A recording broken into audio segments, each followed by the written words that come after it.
Kabar baik untuk dunia pariwisata Bali. Setelah sempat ditutup selama 1 tahun lebih, dunia pariwisata Bali akan kembali menggeliat. Informasi ini disampaikan setelah pemerintah menetapkan 3 wilayah di Bali, yakni Ubud, Sanur, dan Nusa Dua, sebagai zona hijau dari COVID-19.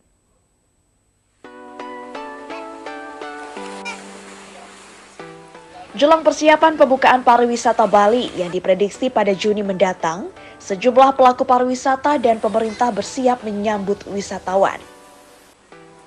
Kegiatan vaksinasi massal melibatkan berbagai lapisan masyarakat hingga pelaku pariwisata mulai digencarkan.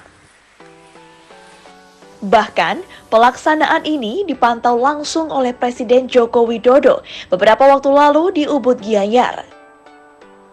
Kabar baiknya pemerintah telah menetapkan 3 daerah di Bali sebagai zona hijau COVID-19, yakni Ubud, Sanur, dan Nusa Dua. Untuk mempercepat vaksinasi warga yang telah masuk dalam zona hijau, pemerintah Provinsi Bali akan menggunakan vaksin jenis apapun yang dikirimkan dari pemerintah pusat. Ya, ini digunakan untuk melaksanakan pelayanan reguler dulu yang sudah ada kan, untuk lansia, untuk pelayan publik ini berjalan terus. Sedangkan untuk yang zona hijau akan dialokasikan khusus. Ya, dari pusat. Kami vaksin baru yang akan didatangkan khusus zona hijau. Betul, kami sudah hitung jumlahnya 170.500 orang. Ya, jadi kalau dikalikan 2 berarti 350.000 lah kalau dibulatkan ya. Itu 3 wilayah itu, Pak. 3 wilayah itu untuk seluruh warga ya. Bahkan untuk membantu Pemprov Bali mempercepat vaksinasi massal agar pariwisata Bali kembali pulih, 2 pucuk pimpinan tertinggi TNI Polri siap membantu menyiapkan vaksinator. Vaksinasi secara massal dalam rangka vaksinasi nasional. Saya sampaikan apabila diperlukan apabila dalam pelaksanaan secara massal. Karena pemerintah provinsi juga memiliki fasilitas kesehatan berupa puskesmas yang tersebar di seluruh wilayah. Itu pun akan kita bantu vaksinator dari TNI dan setelah program TNI Polri selesai, dan kemudian vaksinator kita akan kita gabungkan dengan rekan-rekan vaksinator dari pemerintah daerah, dan kemudian kita bagi zona sehingga kemudian bisa dicoba dan diseduh, biasanya begitu, sehingga program vaksinasi massal ini bisa dilaksanakan dengan cepat.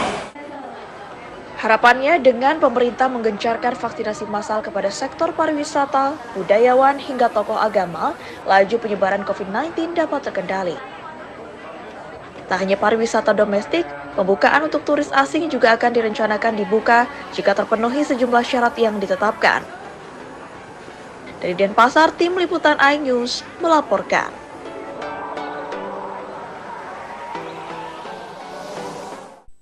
Dan untuk membahas terkait pembukaan pariwisata Bali dilihat dari sisi epidemiologi. Sudah hadir bersama saya di studio hari ini epidemiolog dari Universitas Bali Internasional, Putu Ika Farmani.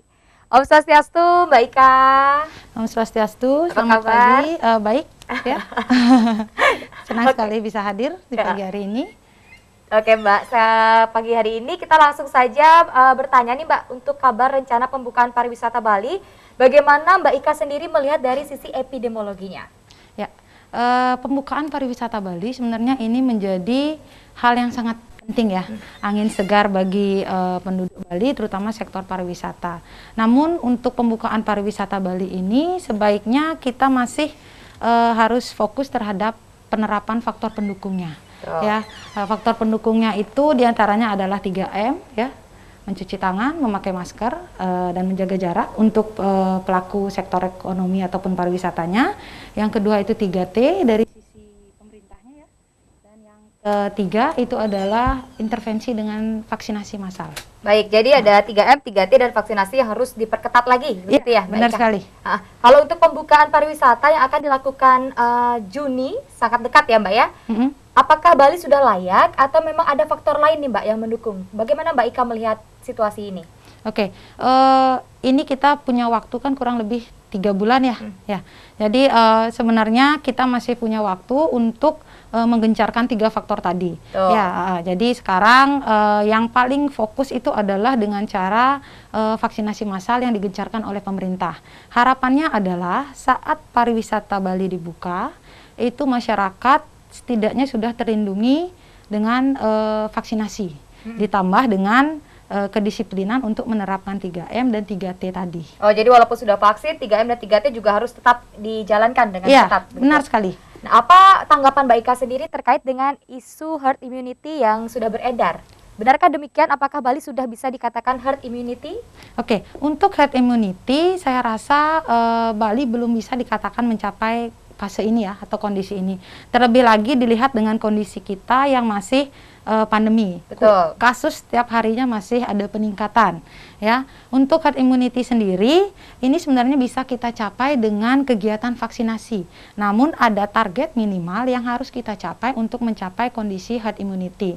Untuk vaksinasi COVID sendiri ini ditargetkan adalah paling tidak 70% dari masyarakat itu sudah terimunisasi. Ya, 70% kalau untuk Indonesia itu kurang lebih ada 180 juta ya. Sementara kita masih dalam tahap 1 untuk vaksinasi dan tahap 2. Itu pun saya rasa belum semua sasaran tercover. Jadi jauh sekali, masih 70% dari apa yang kita saksikan sendiri di Bali untuk saat ini ya? Iya. Jadi masih banyak PR yang harus dilakukan sampai dalam tahap herd immunity tersebut.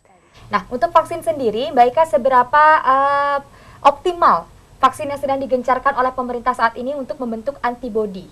Oke, untuk antibodi, jadi vaksinasi ini kan adalah proses kita merangsang antibodi secara sengaja ya, jadi buatan. Jadi kita merangsang antibodi untuk virus COVID-19. Namun perlu diklarifikasi, jadi vaksin yang sekarang kita suntikan atau kita gunakan dalam program vaksin itu adalah vaksin yang secara penelitian itu diketahui bisa mencegah COVID-19 yang bergejala. Oke. Ya, jadi setidaknya vaksin ini tetap bermanfaat. Itu kurang lebih ada 4 manfaatnya ya. Jadi yang pertama itu adalah menurunkan COVID-19 yang bergejala. Ya. Yang kedua menurunkan risiko untuk dirawat inap di rumah sakit. Yang ketiga itu menurunkan risiko mengalami penyakit berat, jadi seperti penggunaan ventilator, perawatan yang membutuhkan ICU rumah sakit. Betul. Dan yang keempat, yang terpenting adalah menurunkan angka kematian akibat dari COVID-19. Baik, jadi vaksin ini sebenarnya dipergunakan bukan untuk 100% menghilangkan virus, tapi hanya meredakan efeknya, begitu ya Mbak ya? Iya.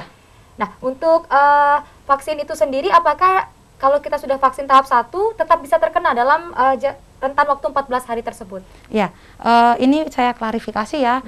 Kalau kemarin kan memang jeda antara pemberian vaksin 1 dan vaksin 2 itu ada 14 hari. Namun berdasarkan edaran, surat edaran terbaru per 15 Maret kemarin, baik lansia maupun usia produktif itu sekarang jedanya dipakai 28 hari. Nah, tujuan untuk membuat jeda ini ditambah itu juga adalah untuk mengoptimalkan tubuh dalam memproduksi antibodi. Oke, jadi diperpanjang lagi nih Mbak? Iya, peraturan baru ini. 15 Maret kemarin. Benar Tapi sekali. apakah yang sudah melakukan vaksinasi sebelum 15 Maret ikut aturan yang baru, apa aturan yang terlebih dahulu? Sepertinya kalau untuk yang sudah lalu, ya, itu masih tetap pakai 14 hari. Kecuali yang setelah 15 Maret dia vaksin tahap 1, dia mendapatkan daftar pemanggilan tahap 2-nya itu jedanya 28 hari. Oh, baik. 28 hari, informasi terbaru ya Mbak ya? Ya. Nah, untuk pertanyaan selanjutnya itu masih mengenai COVID-19 nih Mbak. Bagaimana mutasi virus terbaru yang kita tahu B117 dari Inggris? Ya. Apakah virus tersebut bahayanya lebih besar mana Mbak? Yang terdahulu apa yang baru yang mutasi ini? B117 ya. Ya, jadi sebenarnya mutasi virus itu memang kesannya meresahkan warga ya. Betul sekali. Jadi kalau mutasi terhadap virus itu sebenarnya hal yang biasa terjadi. Bisa memperlemah ataupun membunuh virus, ataupun dia justru lebih ganas. Kalau untuk B117 sendiri yang sudah masuk ke Indonesia ya, dia memang lebih menular dan meningkatkan risiko untuk kematian lebih tinggi dari varian yang sebelumnya. Hanya saja penelitian sebelum-sebelumnya itu mengklaim memang vaksinasi yang ada sekarang itu masih bisa ataupun masih efektif untuk menekan laju dari keparahan B117. Oh, berarti nantinya akan ada kemungkinan berarti Mbak ya, kita bicara tentang kemungkinan, apakah nanti akan ada kemungkinan vaksinasi terbaru juga nanti akan ada updatean lagi untuk mutasi-mutasi yang terjadi kemarin itu? Iya, bisa saja. Tapi kalau yang saya tegaskan, vaksin yang sekarang beredar itu masih efektif untuk yang B117. Oh, masih bisa tercover ya, Mbak? Ya, masih. Tapi tidak menutup kemungkinan akan ada update terbaru. Iya. Vaksinasi virus itu selalu berkembang. Oh, jadi vaksinasi yang ada pun sekarang sebenarnya sudah mengcover yang terjadi mutasi itu ya, Mbak ya. Nah, selanjutnya untuk jenis-jenis vaksin yang beredar kan tidak hanya Sinovac yang kita gunakan, Mbak ya. Ada beberapa jenis yang saya juga pernah dengar. Nah, kenapa akhirnya kita memilih Sinovac, Mbak, untuk digunakan? Sinovac. Jadi yang Sinovac ini kan Sinovac ini sudah yang bisa kita produksi dalam negeri. Ya Mbak ya, Sinovacnya. Jadi kalau sebenarnya dengan varian yang lain, Betul? itu tuh sama. Jadi itu merek sih ya. Jenisnya dia sama CoronaVac. Jadi ini kita terkendala di jumlah produksinya. Betul. Ya, jadi karena kan setiap negara itu ada penjatahan untuk distribusi vaksin setiap periodenya. Jadi kenapa bisa datang merek-merek yang berbeda? Itu karena kita ingin memenuhi kebutuhan vaksinasi secara cepat. Namun perlu digarisbawahi semua vaksin yang masuk ke Indonesia untuk digunakan dalam program ini itu sudah lulus uji keamanan. Oh, ya. Baik. Efekasi dan keamanannya sudah diuji dan dinyatakan aman oleh BPOM kalau di Indonesia. Oke, jadi memang Sinovac bisa digunakan di tahap pertama. Seandainya tahap kedua itu kita gunakan vaksin lain karena memang tahap pertama sudah digunakan secara habis Sinovacnya, itu bisa terjadi, Mbak ya? Oh, oke. Kalau terkait dengan vaksinasi tahap 1 dan tahap 2, ya, itu sebaiknya adalah menggunakan yang sama. Yang sama. Ya, tentunya pemerintah itu sudah menjatahkan ya. Jadi tidak dihabiskan saja untuk yang tahap 1, tapi dijatahkan untuk tahap 2 yang memang sudah sebelumnya menerima Sinovac. Jadi tidak mungkin ada mix brand yang berbeda dalam begitu. Iya, jadi makanya kenapa kita penting dalam kita riwayat vaksinasi biasanya ada jenisnya. Agar pemberian di tahap 2-nya tidak melenceng. Jadi dalam data juga sudah diinput ya, Mbak ya. Nah, kalau kita bilang ada terjadi kesalahan, mungkin apa dampak yang terjadi jika memang brand yang berbeda masuk di dalam tubuh? Oke, kalau yang untuk itu mohon maaf ya, saya belum sempat untuk gini ya. Oh, jadi karena memang belum pernah juga terjadi ya, Mbak iya, ya? Iya, benar sekali. Betul. Ya. Karena vaksinasi hal yang riskan, Betul. tentu harus ada komite ataupun kelompok khusus untuk memantau jalannya vaksinasi ini. Oh, jadi memang sejauh ini karena dikawal sangat ketat tentunya memang diharapkan tidak terjadi kesalahan seperti itu. Iya, benar sekali. Nah, untuk gencarnya vaksin saat ini, Mbak, apakah itu cukup untuk warga dijauhkan dari bahaya virus ini atau memang ada pertimbangan lain vaksin ini dilakukan secara massal? Apakah memang akan ada kadaluarsa dari vaksin tersebut atau memang ada hal pertimbangan lain, Mbak, sehingga massal ini dipilih caranya untuk disebarkan vaksinnya kepada masyarakat luas? Oke, kalau untuk kegiatan vaksinasi massal, jadi sebenarnya ini tidak dadakan. Jadi dalam juknis pelaksanaan vaksin itu skenario untuk vaksinasi massal ini memang ada.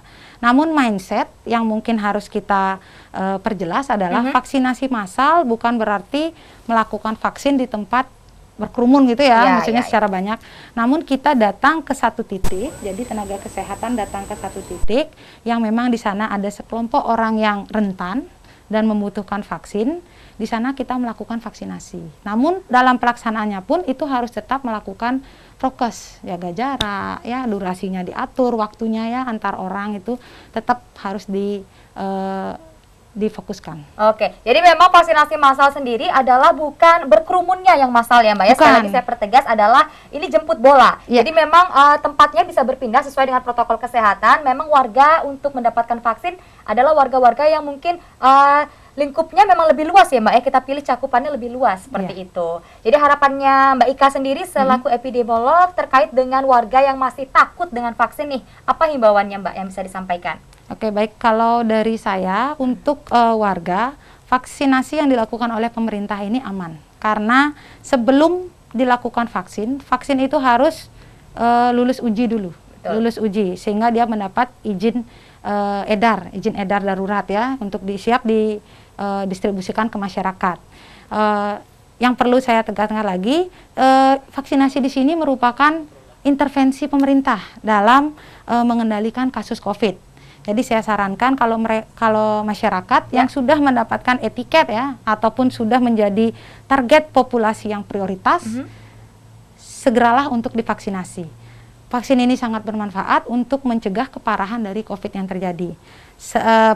Pesan selanjutnya lagi, Mbak, yang perlu ditegaskan, meskipun masyarakat sudah divaksin, tolong jangan lupa untuk menerapkan 3M ya, prokesnya dan 3T terhadap pemerintah agar kita semua dapat segera pulih dari pandemi ini.